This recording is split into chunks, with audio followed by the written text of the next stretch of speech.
संदीप ने अपनी माँ के कहने पर गांव में शादी कर ली थी। लड़की का नाम था सुनीता। माँ का कहना था एकदम मॉडर्न बहू नहीं होनी चाहिए, लेकिन उन्हें नहीं पता था कि गांव से आने वाली बहू सुंदर सुशील तो होगी और उसको गांव से बाहर भी निकाल लाएंगे, लेकिन उसके अंदर का गांव कैसे बाहर निकलेगा। शादी के कुछ दिन बाद, माँ टिफिन तो देना जरा। बेटा अब तो स्कूल नहीं ऑफिस जाता है, माँ से नहीं अपनी बीवी से टिफिन मांगा कर। ओके माँ। सुनीता टिफिन ले आओ। जी लो टिफिन, इसके अंदर पिस्ता डाल दिया है। पिस्ता? पिस्ता क्यों?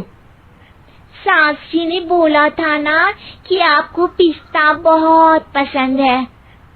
ओहो, मैंने पिस्ता नहीं पास्ता बोला था, पास्ता। पास्ता? कहीं होता है पास्ता? अरे बेटी तू रहने दे, मैं बना दूंगी। अच्छा किया कि पाव भाजी बनाने का नहीं बोला, वरना किसी के पाव बना देती है। सुनीता को बुरा लगता है, लेकिन उसकी नादान हरकतें कम नहीं होती। ऐसे ही एक दिन, अरे तुमने ये क्या लगाया है?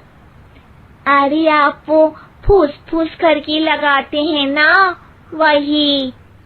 डियो? का दियो? किसको दियो? अरे वही ना जिससे खुशबू आती है। हाँ सही पकड़े हैं। अच्छा लेकर तो आना। कौन सा डियो लगाया तुमने? अभी लेकर आते हैं जी। संदीप की बात मानकर सुनीता अंदर से खुशबू वाला फुसफुस लेकर आती है। ओएमजी! ओएमजी मतलब ओ माय गणेश ना। अरे ओएमजी छोड़ो, और ये खुशबू वाला फुसफुस की बात कर रही थी तुम? हाँ इसी की, फिर से सही पकड़े हैं। अरे देवी, लेकिन आप सही नहीं पकड़े हैं, ये डियो नहीं है। डियो नहीं है तो क्या लियो है? अरे ये रूम फ्रेशनर है, जिसको कमरे में छिड़कते हैं, खुद पर नहीं। कोई बात नहीं, माँ कहती थी आत्मा किराएदार है, शरीर एक किराए का कर्म। हम शरीर पे ये डाल लिए तो क्या फर्क पड़ जाएगा। अरे बहू, ओ बहू, मेरे लिए फल तो ले आ, फिर मैं बाजार जाऊंगी।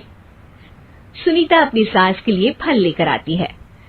अरे बेटा, पपीता, तरबूज और सेब फल ऐसे कैसे खा लूं? काट कर तो ले आ। माँ जी, मेरे गांव में तो खेत से उठा के सीधा खा लेते हैं। अरे ये तेरा गांव नहीं है ना। अरे संदीप, तू ही कुछ समझा देना इसको बेटा। मैं कैसे समझाऊं माँ, ये तो माइक्रोवेव को भी भट्टी बोलती है। कल मैंने बोला हाय कैसी हो, तो बोलती है किसी को हाय नहीं लगानी चाहिए। अरे सुनीता, तेरा क्या होगा?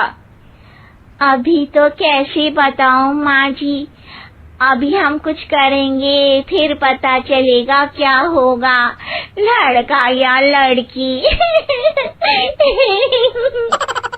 हे भगवान, कहाँ से आ गई है? रामपुर से जी, आप ही तो लेकर आए थे मुझे। अरे मुझे माफ कर दो।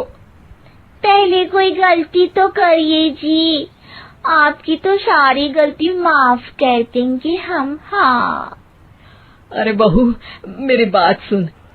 फल यानी कि फ्रूट जब भी लाए ना तो काट कर लाना, ठीक है?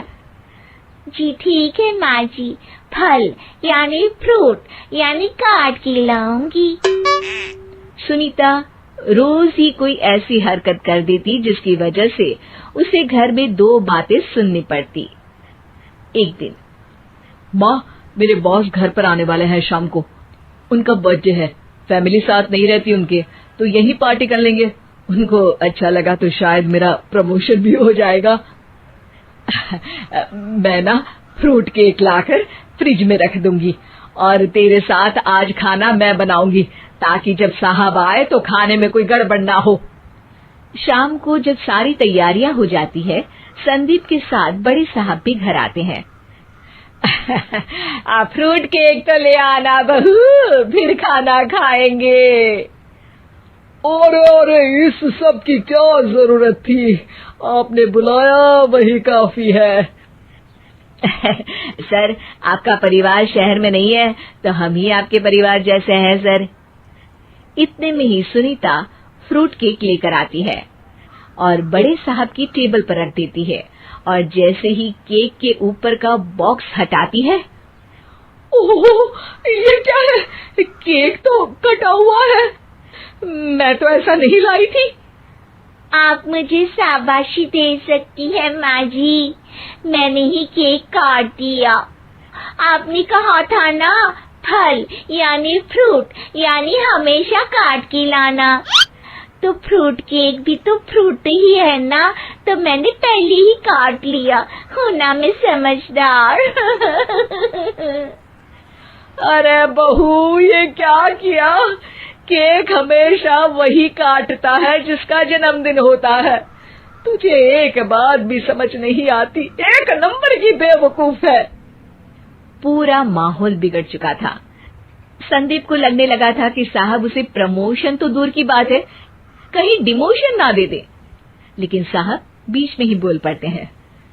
अरे कोई बात नहीं, ये इनकी बेवकूफी नहीं है, इनका भोलापन है।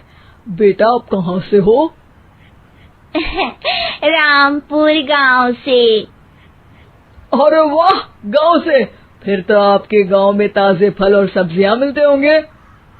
हाँ, सही पकड़े हैं। हम तो काटते भी नहीं, सीधा खा लेते हैं। मैं ना एक बार तुम्हारे गांव घूमने जरूर चलूंगा। क्यों संदीप, ले चलोगे ना? मुझे गांव घूमना बहुत पसंद है। बस फिर क्या था, संदीप और सास दोनों खुश हो गए, क्योंकि साहब को सुनीता ने गांव की बात करके खुश कर दिया था। अब संदीप का प्रमोशन पक्का था। शिक्षा, कभी भी किसी भी गलती पर घबराना नहीं चाहिए। हो सकता है कि उस गलती की वजह से आगे बड़ा फायदा हो जाए।